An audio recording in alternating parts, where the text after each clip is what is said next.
Ալեն Սիմոնյանի ելույթի մանր մունր կսմիթներին իհարկե չեմ անդրադառնա, բայց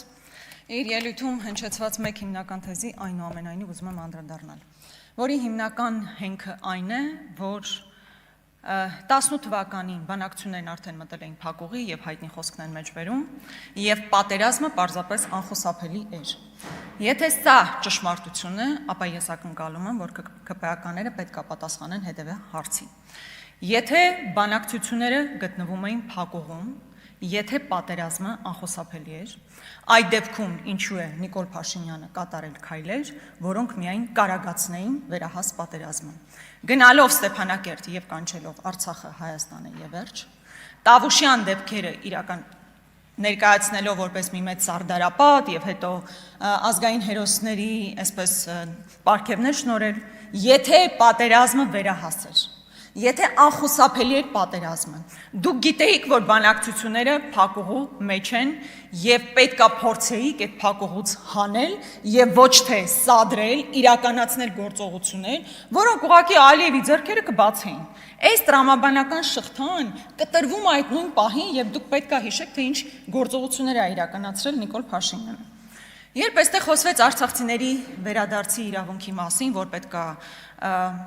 փակենք այս էջը, արցախցիների վերադարձի մասին որևէ խոսք չպետք է հնչեցվի, որովհետև Ադրբեջանն էլ խոսելու է ադրբեջանցիների վերադարձի մասին։ Նախ ուզում եմ ասել, որ սրանք նույն հարթության վրա դնելը ճիշտ չէ,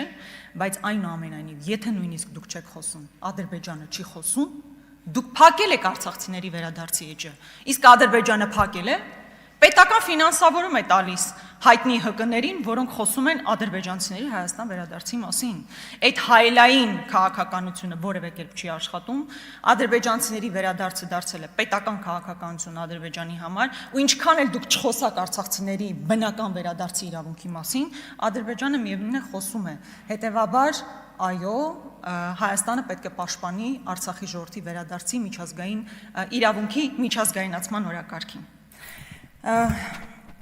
Սիրելի հայրենակիցներ, հասկանալի է, որ նախընտրական շրջափուլում ենք, տարբեր խոստումներ են հնչեցվելու, բայց ողբերգությունը, երբ որ գործող իշխանությունը ոչ թե խոստում է հնչեցնում, այլ սպառնում է սեփական ժողովրդին վերահաս պատերազմով։ Իհարկե ժամանակին Նիկոլ Փաշինյանը նման մի ձևակերպում անում էր, ասում էր կամ ես կլինեմ վարչապետ կամ Հայաստանը վարչապետ չի ունենա, իհարկե այլ համատեքստում, այլ իրավիճակում, հիմա փաստորեն այդ տրամաբանությունը տրանսֆորմացվել է եւ դարձել է կամ ես կլինեմ վարչապետ, կամ դուք բոլորդ պետք է պատերազմի մեջ գտնվեք, Ալիևը ձեզ վրա կհարձակվի։ Ալիևին եք մեր ժողովրդի վրա, այսպես տղա բերում։ Ալիևով եք մեզ սպառնում, հայ ժողովուրդը արժանի է նրան, որ Ալիևով դուք իրան սպառնաք, բայց ժողովուրդը էթնիկ զտման է ենթարկվել, հայրենիքա կորցրել, տարածքներ են օկուպացված։ Բա մեր ժողովուրդը արժանի է նրան, որ դուք Ալիևով իրեն սպառնաք, ինչա թե մի հատ աթոռ եք պահում, միթե կարելի է աթոռը սիրել այնքան եւ սեփական ժողովրդին չսիրել այնքան, որ Ալիևին մեր ժողովրդի վրա տղա բերել։ Եվ հետո ուզում եմ շարունակել Տիկին Վարդանյանի այդ միտքը, այո, ասում են հիմա եթե մեզ չընտրեք, պատերազմ է լինելու։ Սիրելի հայրենակիցներ, 18 թվականին դուք ընտրել եք այս իշխանություններին։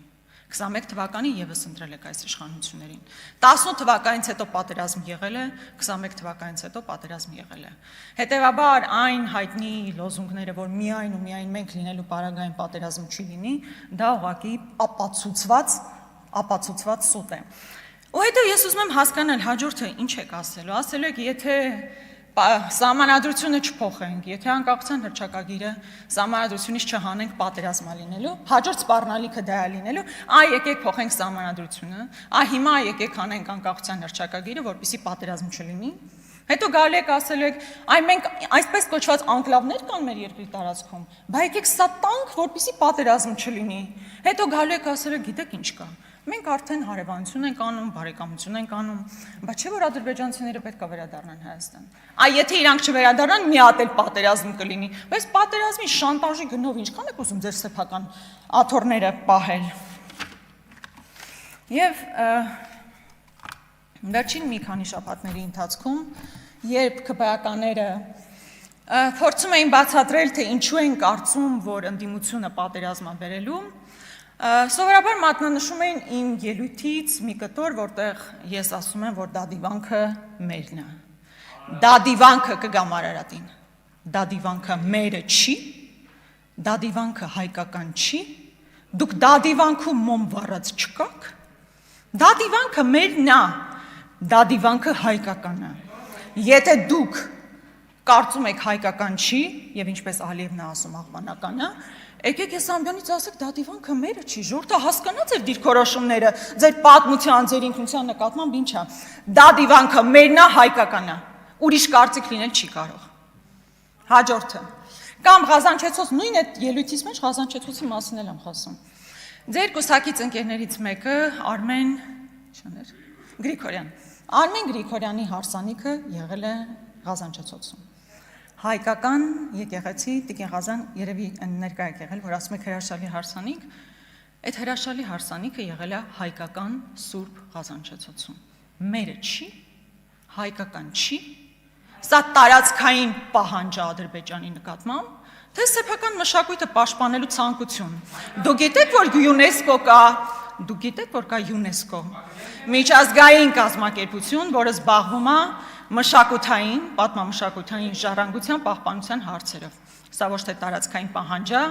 այլ սեփական մշակույթը պաշտպանելու ցանկություն։ Մյուսը, Արարատը մերն է, թե չէ։ Ընդ որում, ես իմ ելույթը շատ հստակ էի ձևակերպել, իշխանության քարոզչամեքենան որոշեց, առաջարկում եմ լսել, հետո կարծականքեք։ Իշխանական քարոզչամեքենան որոշեց իմ տվյալ նախադասության մի կտորը միայն հանել, մյուսը բանի տեղ չդնել։ Ասում եմ, Արարատը, Արագածը, Խուստուփը, իշխանասարը մերն են, ու շարունակություն կա, ու շադիր շարունակություն կա, մեր ինքնության տարբեր գագաթներն են։ Արարատը մեր ինքնության մաս չի, թե էլ է կայսերական ինքնության ձևավորման կտոր, ես չեմ կարծում։ Արարատը իմ ինքնության մի մասն է, եթե ձեր ինքնության մասը չի, եկեք այստեղ կանգնեք ու ասեք, Արարատի հետ մենք կապ չունենք, մենք պետք է ուրեմն փոխենք Արարատ քաղաքի անունը, Արարատի մարզի անունը։ Ի վերջո արտաքին գործերի նախարարն է Արարատ անելով, ինչ է ինքը քայլող սադրանք, գրողը տանի։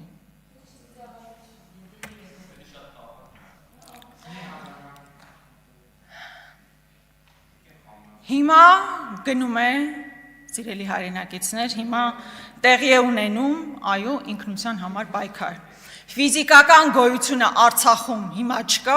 բայց նաև սեփական ինքնության պաշտպանության համար այս իշխանությունը ոչինչ չի անում, հերիք չի, մի հատ էլ պատերազմում այն մարդկանց դեմ, ովքեր ասում են, որ որևէ բան պետք է անել։ Հա, իմիջիայլոց այդ ինչ բան է, էլի, հիմա Արցախ բառն ասել արդեն հանցագործություն է, կարող է օրենքի նախագիծ բերեք, որով արգելվում է Արցախ բառը, արտասանել։ Արցախը Հայաստան է եւ վերջ գոռացողները հիմա Արցախ բառ ասելուց հետո պետք է ներողություն խնդրեն, բայց դուք կոչ էիք անում հազարավոր տղաների բրոնիժիլետ կասկավերցնել ու գնալ առաջնագիծ։ Իմիջիայլոց։ Այս համատեքստում ես ուզում եմ ասել, որ երեք հանդիպել ենք իմ գործընկերների կներեք, իմ գործընկերների հետ անհետ կորած զինծառայողների ծնողների հետ եւ իրենք հստակ պահանջ ունեն, որպեսզի հրապարակվի այն փաստաթուղթը, որը կազմվել է 44 օրյա պատերազմի հանգամանքները քննող հանձնաժողովի նիստերի արդյունքում, այդ պահանջը լեգիտիմ է, որքան էլ մենք կարծում ենք, որ չէր կարող օբյեկտիվ լինել այդ համապատասխան փաստաթուղթը, բայց ծնողներն այդ պահանջը ունեն եւ դուք պարտավոր եք առաջ գնալ այդ պահանջին։ Եվ Արցախի նկատմամբ ֆիզիկական ներկայությունից հետո ընդհանրապես մեր պատմության Արցախի հերոսամարտի արժեզրկման գործընթացը տեղի ունենում, որը անթույլատրելի է։ Հիմա ես այդ բազմաթիվ հարցերի հետ մեկտեղ ուզում եմ ասել, ուզում եմ ստանալ ձեր պատասխանը։ Հիմա Մոնթեն ազգային հերոս է, թե ազգային հերոս չի։ Մոնթեն կռվում էր հայրենիք ազատագրելու համար։ Հիմա եթե այդ հայրենիքը մերը չէր,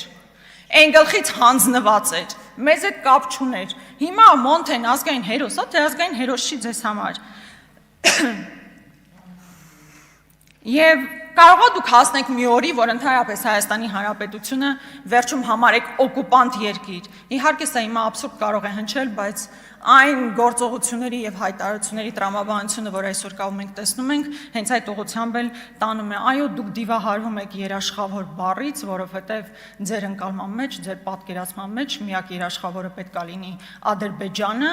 երեք այն հորթի վզակալի հայտնի պատմության նման, հիմա Ադրբեջանը այսպես թոկը գցել է, ասում է պետք է ամեն բան իրականացնեք, բայց հստակ մեր ժողովրդին ուզում եմ ասել, Հայաստանում չկա որևէ ընդդիմադիր քաղաքական ուժ, ավարտում եմ, ով տարածքային պահանջ ունի հարևան երկրների նկատմամբ, բայց սեփական ինքնությունը պաշտպանելը օրվա հրամայական է, պատմական հրամայական։ Ռուբեն Ռուբինյան